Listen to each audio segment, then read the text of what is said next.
सूर्या कुमार जी, टाटा bye bye. Indian team टाटा bye bye. आपका वर्ल्ड कप का सब सफर तकरीबन खत्म हो चुका है। कल साउथ अफ्रीका ने आपको हराया एक बड़े मार्जिन से।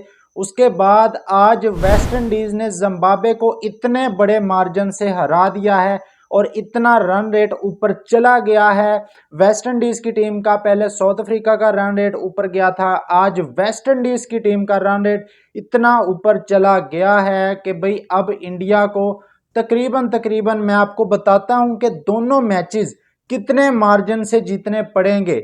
इतने इतने रन शायद वो पूरे मैच में ना बना सकें जितना जितना उनको मार्जिन अगले दोनों मैचेस में जीतना पड़ेगा ताकि वो सेमीफाइनल के लिए क्वालिफाई कर सकें।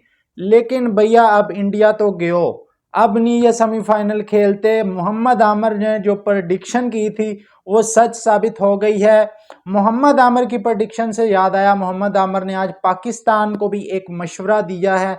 पाकिस्तान को कौन से 3 खिलाड़ी खिलाने चाहिए। मैं आपके सामने जो इंडिया का जो मार्जिन है अगले 2 मैचेस, अगर इंडिया को जीतने हैं तो कितने मार्जिन से जीतने पड़ेंगे कि इंडिया सेमीफाइनल खेल सकता है, जो कि बिल्कुल नामुमकिन सी बात है, वो भी मैं आपके सामने रखता हूं। उसके अलावा मोहम्मद आमिर ने जो 3 खिलाड़ियों के नाम जो आजकल नजूमी बने हुए हैं और इंडिया के खिलाफ इंडिया के लिए जो भी प्रेडिक्शन की है, जो अभिषेक को स्लोगर बोला है, उसके अलावा इंडियन टीम को बोला था कि भाई ये टीम सेमीफाइनल के लिए क्वालिफाई नहीं कर सकेगी, वो मोहम्मद आमिर की प्रेडिक्शन तकरीबन सच होती हुई दिखाई दे रही है। सबसे पहले हम बात करते हैं टीम इंडिया को लेकर।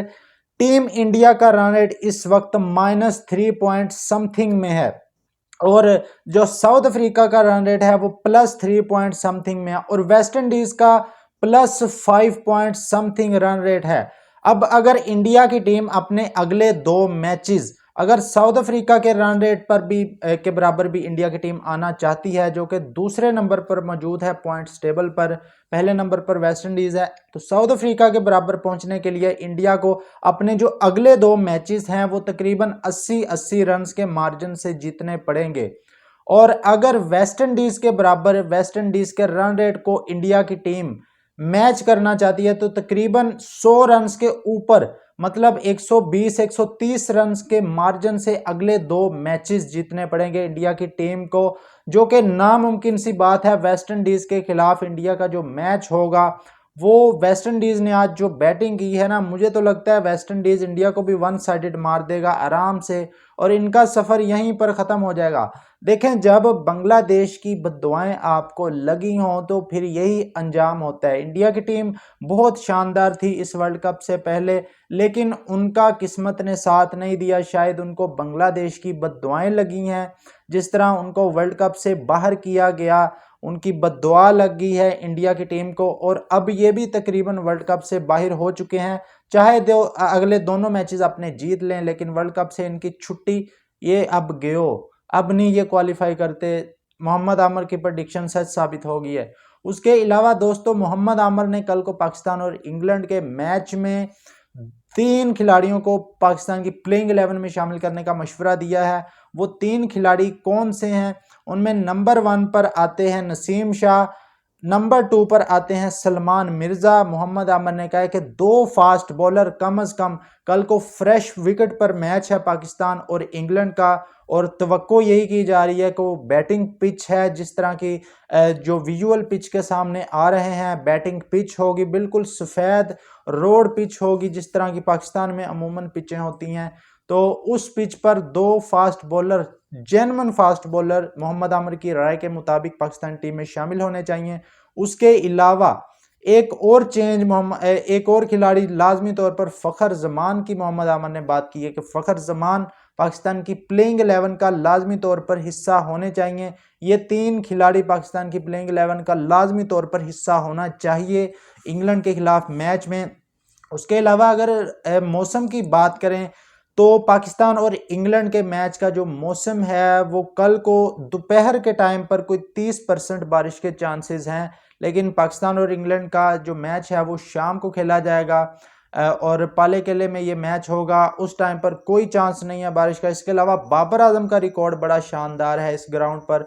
बाबर आजम ने T20 में एक सेंचुरी भी स्कोर कर रखी है पाले किले में 2023 में लंका प्रीमियर लीग के अंदर।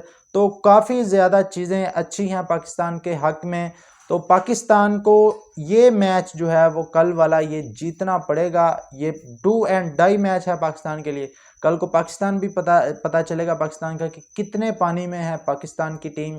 आल्दो के पाकिस्तान अगर खुदा न खास्ता हार भी जाता है तो वर्ल्ड कप से बाहर तो नहीं होगा, लेकिन भाई ऐसा हम जो है वो सेमीफाइनल के लिए क्वालिफाई करना, सिसक कर एड़ियों के बल चलकर घुटनों के बल चलकर अगर आप क्वालिफाई करते हैं सेमीफाइनल के लिए तो ऐसी क्वालिफिकेशन का कोई फ़ायदा नहीं है। पाकिस्तान को स्ट्रेट फॉरवर्ड अपना कल का मैच इंग्लैंड वाला जीतना पड़ेगा। उसके बाद श्रीलंका वाला मैच भी वो शायद पाकिस्तान के लिए थोड़ा सा इजी हो, लेकिन कल वाला जो इंग्लैंड वाला मैच है वो पाकिस्तान को लाजमी तौर पर हराना पड़ेगा इंग्लैंड की टीम को।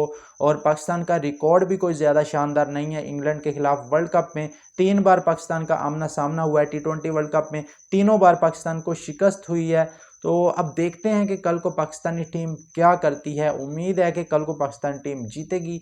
बाकी दोस्तों इस पर आप लोगों की क्या राय है कमेंट बॉक्स में ज़रूर बताएं। वीडियो अच्छी लगे तो लाइक और चैनल को सब्सक्राइब कर दें। इस तरह की वीडियो मिलते हैं नेक्स्ट वीडियो में। अल्लाह हाफिज़।